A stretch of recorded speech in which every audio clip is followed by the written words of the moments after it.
Novitiate sensation Caitlin Clark, who made a remarkable debut with the Indiana Fever, has reportedly been presented with a messy such-like offer to join Unexampled.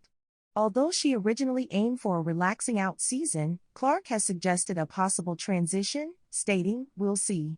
I'm just taking it as it goes." Alex Basil, chairman of Unexampled, remarked, "We'll always have a spot for Caitlin. She understands there's a place for her then." New York Liberty named Sabrina Ionescu, lately celebrated for her major WNBA crown palm, is also anticipated to join Unexampled. With one of the highest dealing jerseys in the league, her participation would attract significant added interest. Despite recovering from a recent injury, Ionescu's involvement would enhance Unrivalled's profile, further establishing it as a charming option for WNBA players. Three-time MVP A'ja Wilson has chosen not to share in Unrivalled's initial season, although she confided the league's action. "I'm not fully ruling it out, but this time, I'll be relaxing," Wilson participated. Her countersign underscores Unrivalled's wider ideal to offer WNBA players lesser professional avenues within the United States. Unexampled's groundbreaking strategy offers the loftiest average payment in American women's sports.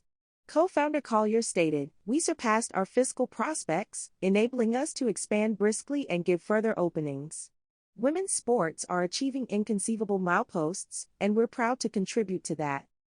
With athletes like Clark, Ionescu, and potentially other WNBA stars on board, the Unrivaled League is deposited to transfigure women's basketball, changing the offseason dynamics and attracting new suckers.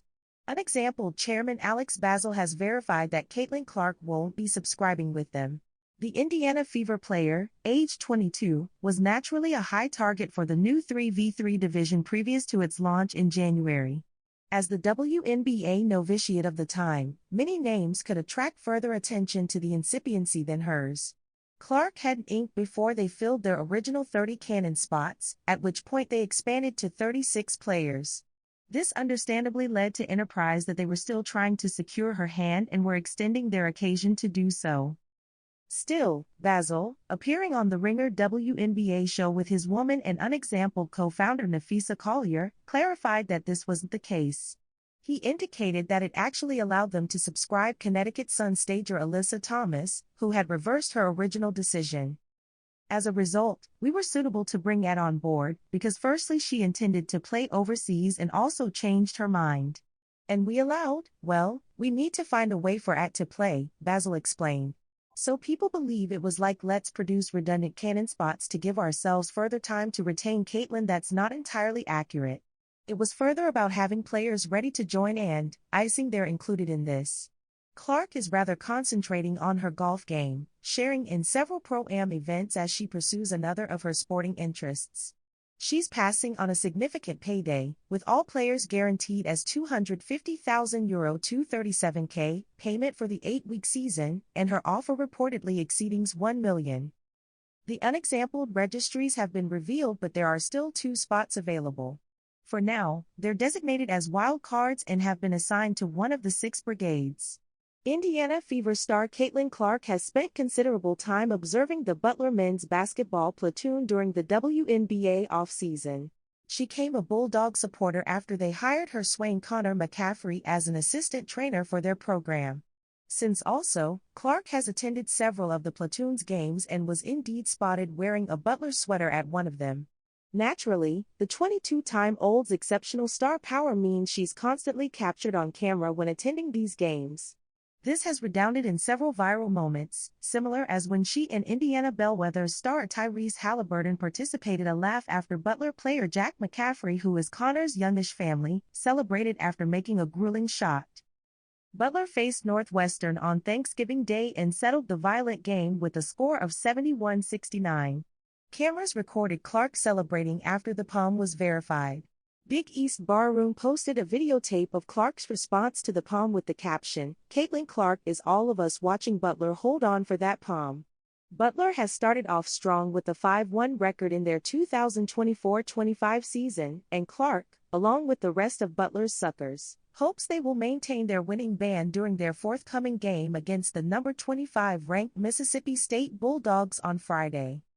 Caitlin Clark's choice to abstain the initial season of the unexampled league has now been verified by its chairman. Clark, the current WNBA novitiate of the time, was reportedly offered $1 million to share in the new league, which lately grew from 30 players to 36. Still, ESPN reported last week that she declined the occasion to be involved, and unexampled chairman Alex Bazell verified this in a recent occasion of the Ringer WNBA show. "We always aim to be a home for the stylish of the stylish," said Bazell, who's married to WNBA star and unexampled co-founder Nafisa Collier. "We went through our accommodations. Eventually, she needed time this offseason, which we admire, so we hope to see her coming time. She won't be playing this time." Enterprise arose regarding Clark potentially joining unexampled after the league expanded by adding 6 canon spots. And there were still 2 wild card spots available when the ESPN report surfaced on November 20th. Still, Bazell clarified that the choice to expand the canon was primarily about including Connecticut Sun forward Alyssa Thomas. "Due to adding 6 canon spots, we could also involve at. Firstly, she intended to play overseas but changed her mind. And we allowed, well, we need to find a way for at to play. So people believe it was like, well, let's produce redundant canon spots to give ourselves further time to retain Caitlin. That is not entirely accurate. It was further about having players ready to join and, icing there included. At the same time, I've constantly stated that Caitlin will always have a spot in our league, and that remains true, right?" Clark has been enjoying some golf this offseason but will substantially use her time off to recover from a particularly busy basketball schedule this time. She concluded her remarkable council career on April 7 with Iowa and was named by the Indiana Fever just 8 days laterally. About 2 weeks laterally, on May 3, she launched her professional career and played continuously until the league broke for the Olympics in late July. She is the only WNBA star choosing to rest this offseason, as Kelsey Plum blazoned this week her decision to withdraw from unexampled.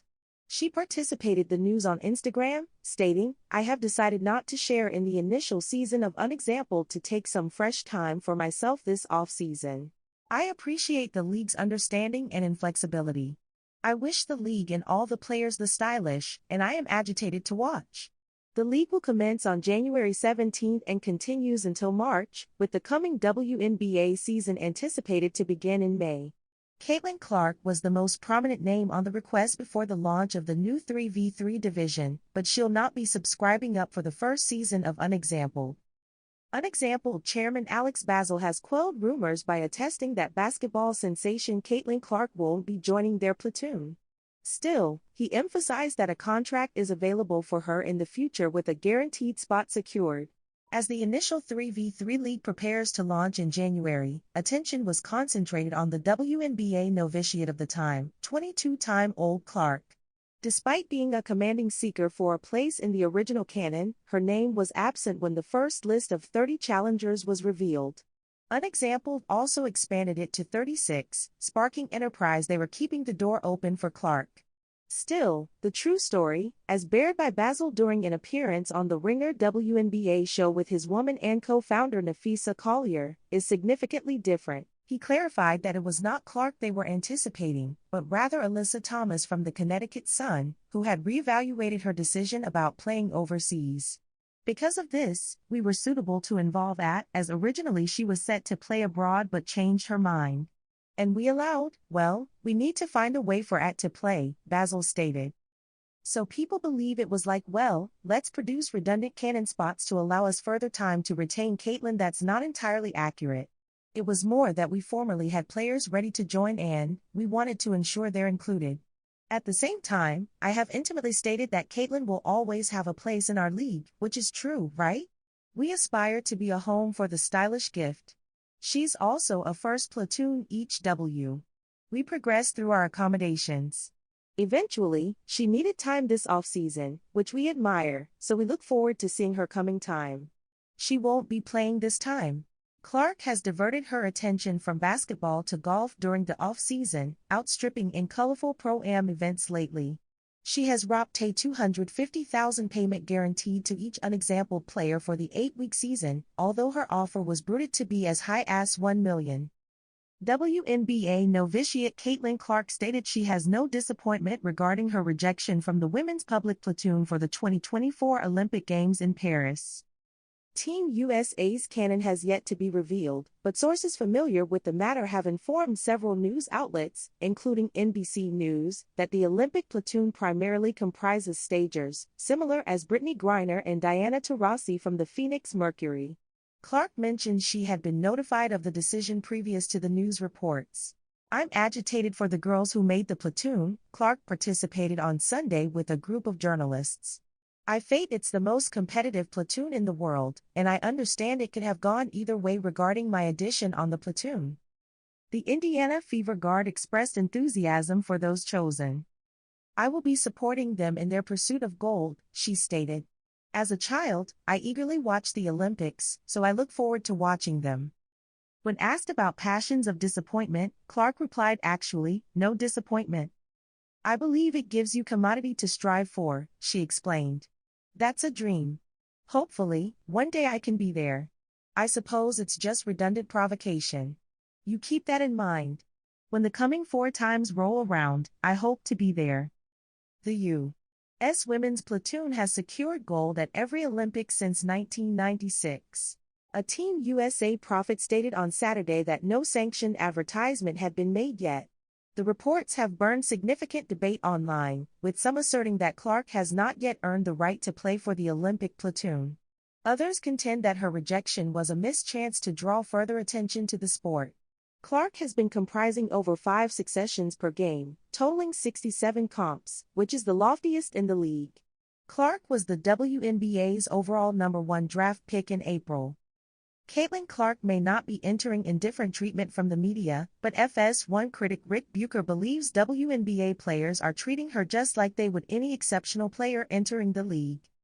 Clark's novitiate WNBA season has been affected by the media's tendency to seek a ethnical narrative for every caption featuring her name.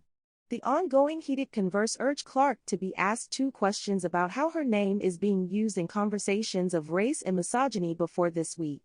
These questions initiated exchanges about whether it's fair to impel a 22-time-old who simply wants to play basketball to note on media-driven narratives and ethnical issues.